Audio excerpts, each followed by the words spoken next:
Oduu joom sochii mormii fi qoqqobbii dinagdee taasifame miidhaa dinagdee hamaa biyyattii irratti qaqqabsiisaa jira jedhame.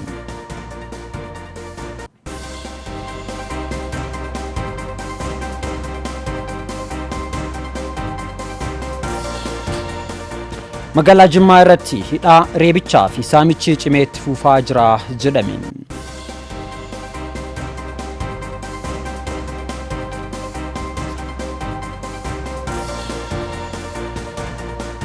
Masriin mooraa waraanaa biyyoota akka Somaalilaandii fi Suudaan keessatti ijaarachuuf socho'aa jirti jedhame.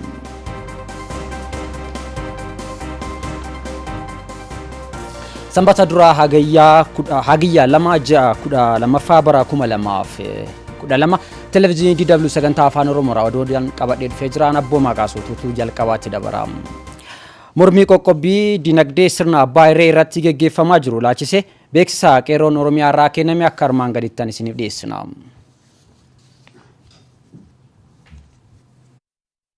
Mormii fi qoqqobbii dinagdee sirna naftanyaa Abiy Ahmed irratti gaggeeffamaa jiru laachise beeksisa qeerroo irraa kenname. Uummatni Oromoodhaan roorroo mootummaa naftanyaa irraa fuqulachuuf mata dureewwan waamichaa mormii fi qoqqobbii dinagdee sirna naftanyaa Abiy Ahmed irratti gaggeessuuf waamame jechuun waamicha waliif dhiyeessuudhaan beeksisa qeerroo irraa kenname qabsoo marsaa haaraa eegaluun isaa ni yaadatama. Haaluma kanaan daandiiwwan gurguddoo Oromiyaa keessaa maddanii fi Oromiyaa keessaa qaxxaamuruudhaan magaalota Oromiyaa wal qabsiisan akkasumas guutummaa Oromiyaa Finfinnee wal qabsiisan ogguramanii jiru. Kaayyoon oggurii daandii gurguddoo kun ujummoo dinagdee mootummaa naftanyaa Finfinnee keessa maddeeffatee jiru cufuudhaan galii mootummichaa laamshessuu wayitii ta'u haalama keessa jiru kanan keessatti sochiin kun hama karoorfame walitti injifannoo gurguddaa galmeessis jira. Injifannoo hammaatiin mormii fi qoqqobbii dinagdee sirna naftanyaa Abiy Ahmed irratti gaggeessuuf waamame hojiirra oolanii jiran keessaa muraasni isaanii oggurii geejjibaa akka Oromiyaatti taasifamu karoora qabamee walitti konkolaataa magaalaa tokko irraa gara magaalaa tokkootti akka hin sochoone taasisuun melkaayiti jira. Waligala sochii mormii fi qoqqobbii dinagdee marsaa kanaan uummatni Oromoo miidhaa dinagdee hammam biyyattii irratti qaqqabsiisuu akka danda'u sadarkaa olaanaadhaan argisiisees jira. Oggurii daandiiwwan Oromiyaa keessatti raawwataman irraa kan ka'e hir'ina dhiyeessa meeshaalee mul'ateera. Qaala'insi gatii garmalees dabalee jira. Galiin mootummichaa miidhamuu irraa kan ka'e mootummaan hojii hojjechuuf danqamee jira. Mootummaan mindaa hojjettootaa kaffaluu dadhabuun akkuma baankiin daldala Itoophiyaa gabaasa isaa keessatti agarsiise hir'inni kuusaa maallaqaa baankiiwwan keessatti mul'achuun miidhaa mormii fi qoqqobbii dinagdee marsaa kanaa qaqqabsiise keessaa fakkeenya muraasaadha. Walumaa galatti tarkaanfiin qeerroon gama kanaan fudhate dandeettii mootummaa humna dinagdee biyyattii fayyadamee uummata keenya irratti duula bifa qabatamaan miidhaatii jira. Kana malees qoqqobbii dinagdee marsaa kanaan uummanni Oromoo hundi waliin miira tokko irratti hirmaachuun olala diinaa gandaa fi amantaan isa qooduuf guxxifatu sana bishaanitti naquun diina qaanessee Oromummaa fi sabboonummaa isaa ifatti mirkaneesseetii jira. Caasaalee bulchiinsaa mootummaa sadarkaa gandaa irra jiran laamshessee tajaajila kennuu dadhabanis jiru. Qaamni siyaasaa mootummichaa hawaasni Oromoo guutummaa Oromiyaa keessa jiru tarkaanfii qeerroo akka hin tumsine kadhatti seenee jira. Jilbifatee uummatas kadhataatii jira. Diinni fi sirni naftanyaa hoggansa qeerroon hidhamee waan jiruuf amma booda bittinnaa'ee jira warri jedhanii yeroo marti sadarkaa hogganummaatti kan ce'ee fi hoggansa kumaatamaan jiraachuusaa kan itti ifatti mirkaneessee fi labsii hoggantoota isaa kenname hojiirra oolchuu kan jirudha. Qoqqobbii dinagdee marsaa kanaan mooraa diinaa keessatti barumsaa fi walgaarreffannaa guddaa uumeetii jira. Ergamtoonni mootummichaa waa'ee mormii dhalatee jiru waan hojjetan waan wallaalaniif uummata Oromoo keessaa namoota filatanii dirqisiisuudhaan aktivistoota biyya alaa ta'anii sochii kana tumsaa jedhanii yaada irratti maqaballeessii dubbachuun seenanis jiru. Naasuu isaan irra ga'eenis namoota dargaggoota fakkaatan hunda hidhatti guuruu eegalanis jiru. Biyya alaatti immoo diasporaan Oromiyaa yeroo gabaabaa kana keessatti biyyoota alaa fi dhaabbilee idil-addunyaa miidhaa uummata Oromoo irra ga'aa jiru hiriira nagaa magaalota addunyaa keessaa marsaa hedduun godhama akkuma hubatamu taasisuu fi tarkaanfii tokko tokko keessattuu karaa mootummaa Ameerikaan eegalamuusaa injifannoon mootummaa nafxanyaa irraa gama dippiloomaasiitti arganneedha. Haaluma kanaan injifannoo argame ilaalcha keessa galchuudhaan akkasumas adeemsa qabsoo gara duraa gamaaggamuudhaan mormii fi qoqqobbii dinagdee sirna nafxanyaa Abiy Ahmed irratti gaggeessuuf waamame qeerroon waamii gama tokkoon akka isaatti fufu yeroo murtaa'een gama tokko isaa immoo akka dhaabbatuuf qeerroon murtii isaarra geetti jira. Kanaafuu qoqqobbii dinagdee mootummaa naftanya Abiy Ahmed laamsheessuudhaaf waamame kan akka baankiiwwanii fi inshuraansii diddaa gibira kafalu miidiyaalee diinaa lagachuu akkasumas kaampaanota diinaa lagachuu wixata adoolessa 20 bara 2012 irraa eegalee jiru akkuma jiru itti fufuun hamma qeerroon beeksisa biraa akka dhaabbatu waamicha dhiyeessuun itti fufa. Guri daandii Oromiyaa kan marsaa kana jimaata hagayya 1 bara 2012 yookiin immoo hagayya 7 bara 2020 waaree booda sa'a 12 yookiin immoo sa'a 6 irraa kaasee akka dhaabbatu koreen qindeessaa qeerroo murteessee jira. Haaluma kanaan guyyaa fi sa'a jedhame kanarraa eegaluun daandiiwwan Oromiyaa keessa jiran marti banamuudhaan sochiin geejjibaa bakka duraatti turetti akka deebi'u qeerroon ibsa isaan kanaan ni hubachiisee jira. Haaluma kanaan guyyaa fi sa'a jedhame kanarraa eegalee daandiiwwan Oromiyaa keessa jiran marti banamuudhaan sochiin geejjibaa bakka dura turetti akka deebi'u qeerroon ibsa kanaan hubachiisee jira. Qabsoon uummata Oromoo hanga hiree isaa ofii murteeffachuutti kutannoodhaan itti fufa. Injifannoon uummata Oromootiif. Oduun keenya akkuma itti jira. Waamicha mormii qoqqobbii dinagdee qeerroon labse maataa Oromoo roorroo mootummaa abbaa irree jalaa baasuudhaaf Oromoo tokkummaa kan itti hirmaate akka ta'e jiraataa naannoo addaa magaalaa Finfinnee manitti jiru. Maskaalicha Daanii dabalata qabdi. Labsii qeerroo fi qarreen tibbana labsan hojiirra oolee akka jiru jiraata magaalaa Finfinnee toora bilbilaan yaada isaanii ibsan. Dabalatas konkolaataa gurguddoo Finfinnee fi magaalaa naannawaa Finfinneetti socho'aa akka hin jirres himan. Finfinnee keessa kanan jiraadhu konkolaataa gurguddaan Finfinnee keessa hin galle. Finfinnee keessattis immoo bakka adda addaa daarii daangaa irratti kan akka karaa sabbataa kana, kan akka karaa burraayyuu kana, kan akka karaa laga xaafoo kana konkolaataa guddaan hin jiru. Uffata xiqqaa malee. Keessatti kan akka malee jira keessattuu karaa baay'ee gaariin hin kan jedhamu. Keessatti isaan akka malee baay'ee hojjaarra ooleera. Naalutti akka immoo uummata kaafannutti keessattuu karaa Baalee, karaa Harar, karaa Walisoo, karaa Amboo baay'ee rakkoo guddaatu jira. Iddoo sana namaa ol ta'e saraawitiin karaa Sadaan kana akka guutumaan guututti hojjaarra ooleeran jedha. Miidiyaalee kana akka isaatti waaltaa affaanaa kan uummata giddu galeeffatan osoo hin taane fedhii humna mootummaa qofa deeggaruun labsii qeerroo labsee fashalaa'eera jechuun gabaasa sobaa dabarsaa jiru jechuun dubbatu. Qeerroo bitinsineerraa jedhu. Qeerroo namoodiisiiti waggaa dhibbattu tokkummaa qeerroodhaa fi ijaarsa qeerroo eenyutu diiguu hin danda'u. Amma immoo duula cimaa sirmayyuu Finfinnee keessattuu yoo hojjaa mootummaa keessatti hojjetu Oromoon tokko iddoo sana yoo jiraate dhiibbaa guddaan akka jiru deebisanii isaaniiyyuu akkuma ofii isaaniiti Finfinnee akka biyya tokkotti to'atanii akka jiraatanitti odeessaa nama rakkisan iddoo addaattiyyuuni. Kun uummata Oromoo bichaa miti kan amma deebamaa jiru kuni uummata Oromoo yoo cabsan booddee sabaaf sablammiitti garagalanii sabaaf sablammiis jilbeeffachiisanii akkuma bara Minilikootaa sana irraa fudhatanii uummata kana jilbeeffachiisanii akkuma innaa sana gurgurachaa turan sana ammas deebisanii uummata kana garbuudhaaf jalatti galfatanii to'atanii caccabsanii gadaantummaan jiraachisuuf waan maniifu Oromoo qofa osoo hin taane sabaaf sablammiin hundumtiyyuu uummata Oromoo bukkee dhaabbate karaa nageenya karaa lubbuu nama hin kaffalchiifne karaa daandii nagaa ta'e daandii dhugaa irratti hundaa'e uummata Oromoo bukkee dhaabbate sirna nama nyaataa isaa dhiisiti kan biriyyuu itti waggaa 150 gatanii kan ture kan bara dargii keessayyuu badee jedhanii heekiraa isaanii funaananii heekiraa isaanii geessanii haaromsanii har'a uummata kanarratti warra garbiraa turan garba jedhanii uummata gurguraa turan mataa isaatiin Minilik akka seenaa keessa jiran nama Oromoo qofa nama torbaatama akka gurgureef akka waan hojjechaa akka ture warra kanarra deebisanii irratti leellisuun isaaniitu kuni mataa isaaniitiin kan innaa sana raawwatamee jiru akka gumaa kan fadhan itti ilaalama malee akka deebisanii amma har'a innaa kanaan har'a saba kanatti duulanii saba kana qofa miti sabaaf sablammiitti waan duulaniif uummanni hunduu sabaaf sablammiin biyyattii keessa jiru hundinuu uummata Oromoo bukkee dhaabbate seera kana ofirraa ibsuu qaba kanan jedhudha. Humni dhaadheessitoota sirna moototaa uummata Oromoo fi sabaaf sablammoota hunda jilbeeffachiisuu waan yaadaniif wal cina hiriiruun sirna abbaa irree kanaa kuffisuu qabna jedhan. Adeemsi mootummaan aangoorra jiru qeerroo fi qarree Oromoo adda addaa diiguudhaaf sochii jalqabe hojiirra akka hin oollee fi sirna mootummaa duraanii akka lafa hin qabanneef dabalataan cunqursaan mootummaan uummata irratti fudhataa jiru akka dhaabbatu qabsoon uummanni Oromoos ta'e kanneen biroo taasisaa jiran cimee itti fufeetti jira jedhamee Girmaa Guddisaa dabalata qaba.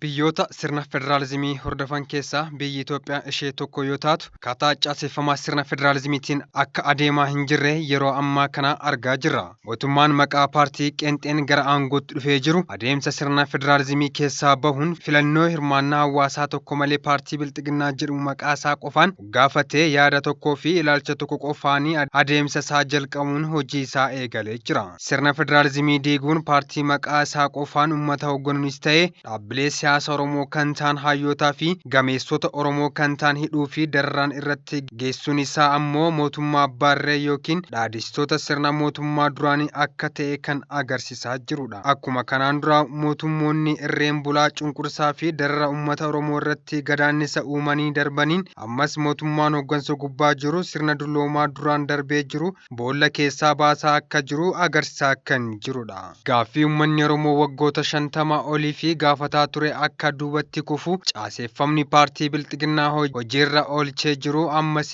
qabsoo uummata Oromoo laaffisuuf akka ta'e kan agarsiisudha. Sirni moofaa duraanii kun akka deebi'ee lafa hin qabanne qabsoo uummanni Oromoos ta'e kan biroo dabalatee taasisaa jiru yeroo ammaa kana cimee itti fufee jira.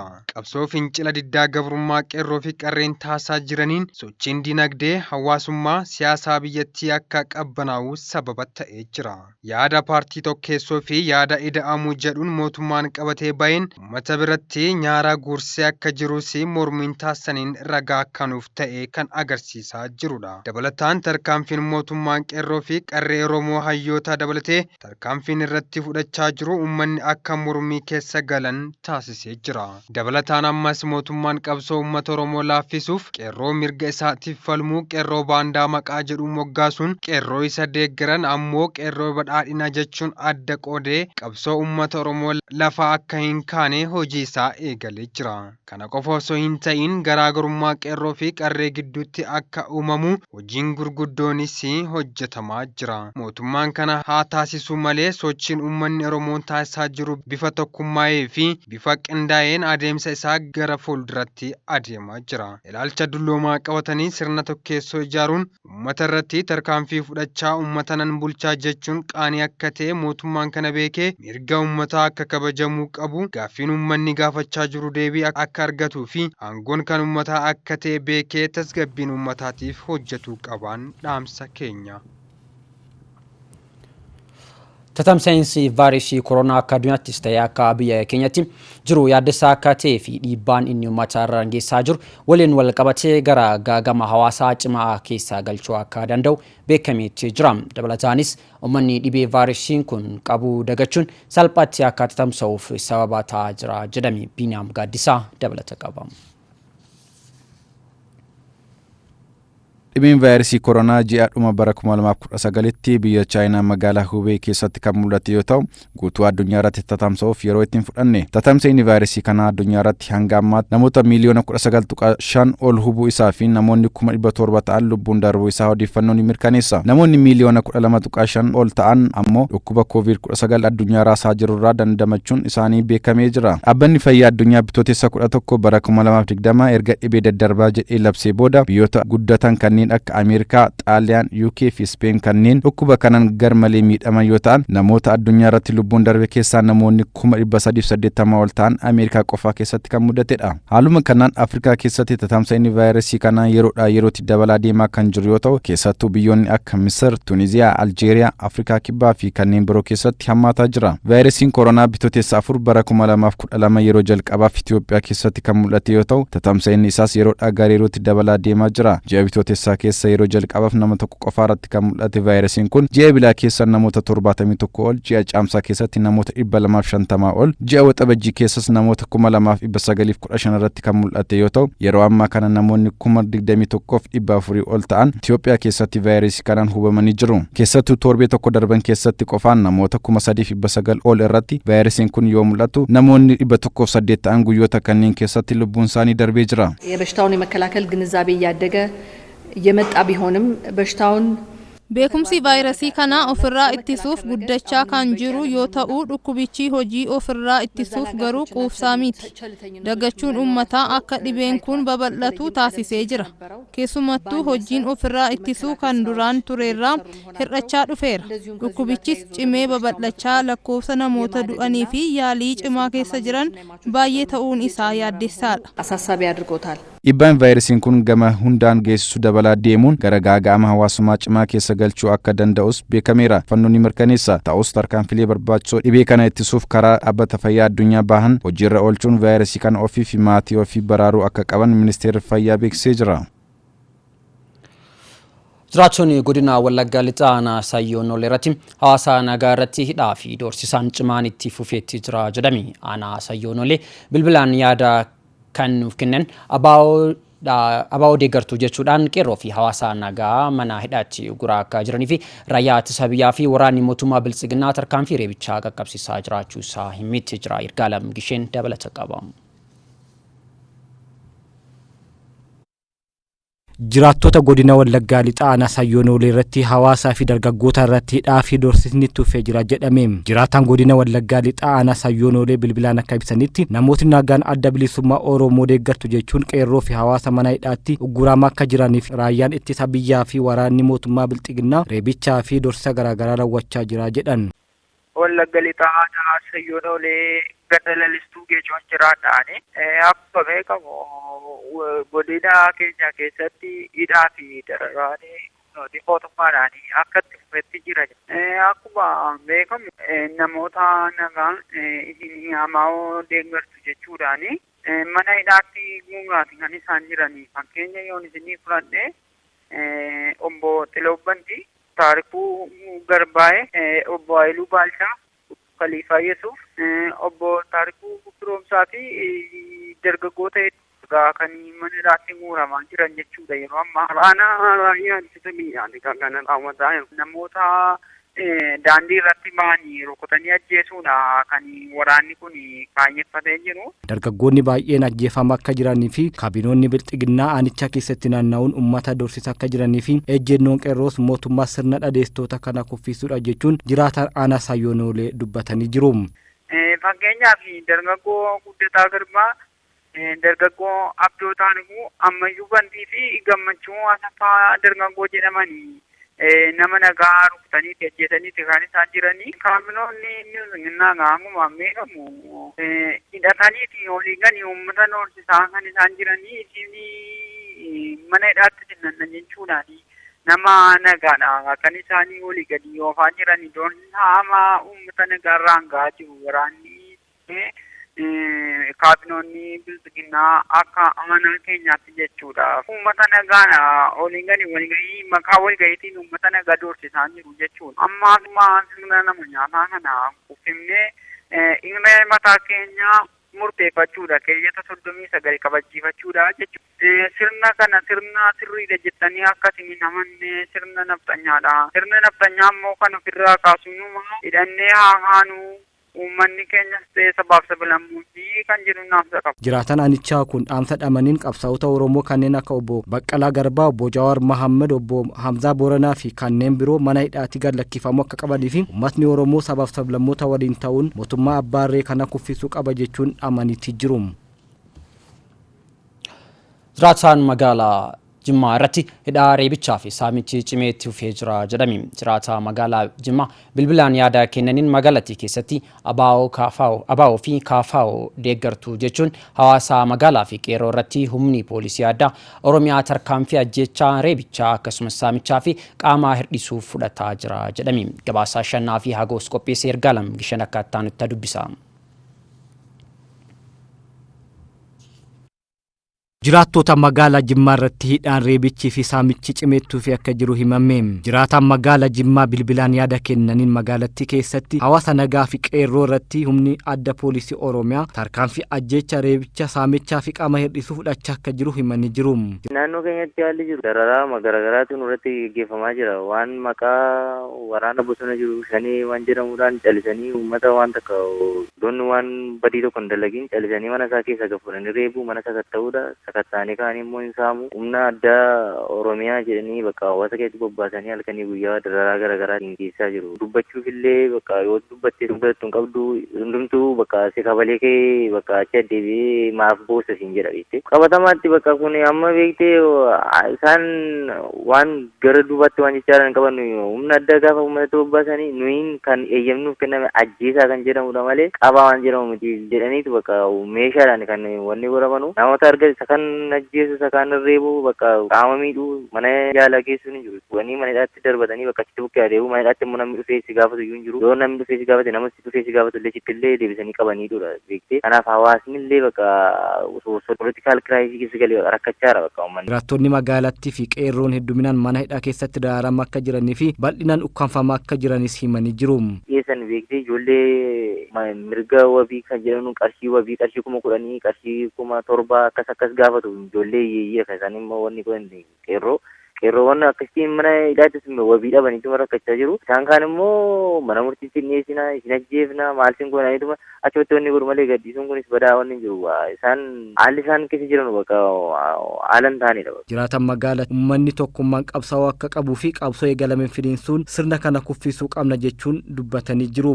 Jiramni akka dhufuuf uummanni amma callisee amma reebichaa fi dararaa kana sodaatee illee dubbatti jechuu odoo hin qabne harka tokkoon wal duukaa bakka tokkummaa gamtaa'ee yennaa amma dhiyaatti kaaba amma kibbatti wal duukaa socho'e malee akkasitiin jennaa kan itti fufutee amma nama takka lamaan maatii keessa amma wal gahaa jira luluqqisaa jiru isaan madaan isaanii nama hunda gahaa waan jiruudhaaf akkasitiin deemnaan diraama lafarraa amma mirga lubbuun jiraachuu waan dhabaa jirruufi aga nama fixutti deemaa jiru waan ta'eef amma duubatti deebi'uu hin taane waa qabsoon eegalame bakka itti fufeetuma hanga isaan ofirraa buusanitti kan amma finiinsuutu barbaachisa amma isaan amma humna dhabaniiru amma wanna godhan dhabanii rakkataniiru ofii isaaniitiif kanaaf filannoo dhabnaan amma kan isaan amma uummata reebichaa fi wanni gochuutti waan tokko tun hin balleessin callisanii nama jedhanii kan isaan wanni jechuu qaban nama hiinee kaaniin qorannu nun qorannee kaanee hiina ka jedhanii soba beekte isa dhiisanii amma wanti isaan gochaa jiranii namoonni bakka lafumarra daandii marrayyuu maaf socho'aa jechaa jiran beekte sababa kanaatiif kun immoo akka namni wal hin geenye sooshaal miidiyaalee irratti cufanii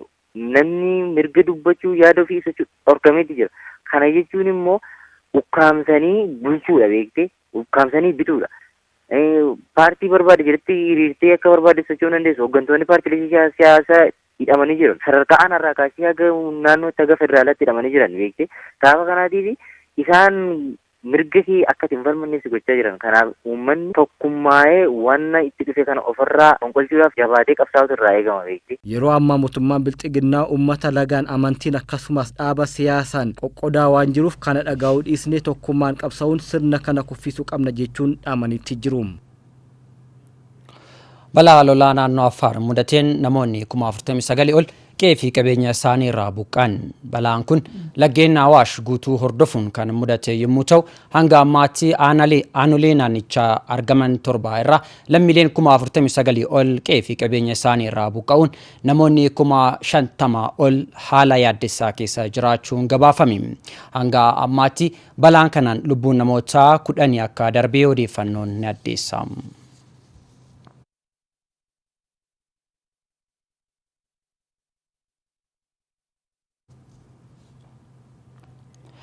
Masriin maloota garaagaraa fayyadamuun biyyoota baha Afrikaa to'achuuf sochii akka turte yommuu ta'u ammas sochii isheetti cimsuun mooraa waraanaa biyyoota akka Somaalilaandii fi Sudaan keessatti ijaarachuu fi sochiitti jirti jedhamee jira. Boru mashii dabalata oduu kana akka itti aanutti. Masariin maloota garaagaraa fayyadamuun biyyoota baha Afrikaa to'achuu fi socho'aa kan turte yoo ta'u ammas sochii isii jabeessuun biyyoota baha Afrikaa waliin malaa fi marii dippiloomaasii cimaa horachuun biyyoota baha Afrikaa to'achuu fi tattaaffataa akka jirtu sochiin ammaan tan Masariin itti jirtu ni addeessa. Masariin walitti dhufeenya biyyoota baha Afrikaa waliin qabdu haalaan cimsuun biyyoota baha Afrikaa kan akka Sudaan, Somaalilaandii fi Somaaliyaa keessatti dalliyaa waraanaa ijaarrachaa akka jirtu odeeffannoon garaagaraa yeroo garaagaraatti addeessaa jiru. jiru. Hidha haaromsaa guddicha Itoophiyaan humna ibsaa meegaawaattii 6,000 ol irraa maddisiifachuu fi doolaara Ameerikaa biliyoona 5 ijaarrataa jirtu irratti mormii kan qabdu Masariin biyyoota gurguddoo diinagdeen fagaatan faayidaa dippiloomaasii qabdu fayyadamuun of cinaa hiriirsuun hariiroo biyyoota ollaa Itoophiyaa waliin qabdullee cimsuun ollaa Itoophiyaatti buufata waraanaa horachuu fi socho'aa turtee jirti. Itoophiyaan hidha haaromsaa ijaarrataa jirtu irratti bisaan kuubik meetirii biliyoona 74 waggaa 4 hanga 6 jidduutti guuttachuu fi kan karoorfatte yoo ta'u, Masariin waggoottan kana gidduutti bisaan kuubik meetirii biliyoona 55 ol dhaba jechuun waltajjiiwwan garaagaraa irratti dubbachaa turtee jirti. Itoophiyaan hidha haaromsaa dhibbantaa 70 ol kan haleelte yoo ta'u, kuubik meetirii biliyoona 4.9 waggaa duraatiif guuttachuu qabdu hamma bisaan gadi yaa'u adoo hin hir'isin guuttattee jirti. Masariin eeguma Itoophiyaan hidha haaromsaa ijaaruu eegaltee asi biyyoota diinagdeen fagaatan kan akka Ameerikaa fi Raashiyaa faa waliin hariiroo cimaa uumuun dallee waraanaa biyyoota akka Sudaanii fi Somaalilaandii keessatti ijaarrachuu eegaltee jirti. Masariin biyyoota ollaa Itoophiyaatti fayyadamuun buufata waraanaa ijaarrachaa jirti oduu jedhu irratti ambaasaadder Diinaa Muftiin turtii BBC waliin taasisan irratti wayita yaada kennanii Masariin biyya kamuu waliin hariiroo uumuun mirga isheeti kan jedhani Somaalilaandii, Somaaliyaa fi Sudaan waliin hariiroon isiin uumtu kamiyyuu Itoophiyaa balaa fi kan saaxilu ta'uu hin qabu jedhanii jiru. Birmadummaa fi nageenya Itoophiyaa irrattis kan xiyyeeffate ta'uu akka hin qabne dubbatanii jiru. Oduun keenya xumurree jira waan faana turtaniif galata qabu. Ana boomaa kaasuun ture.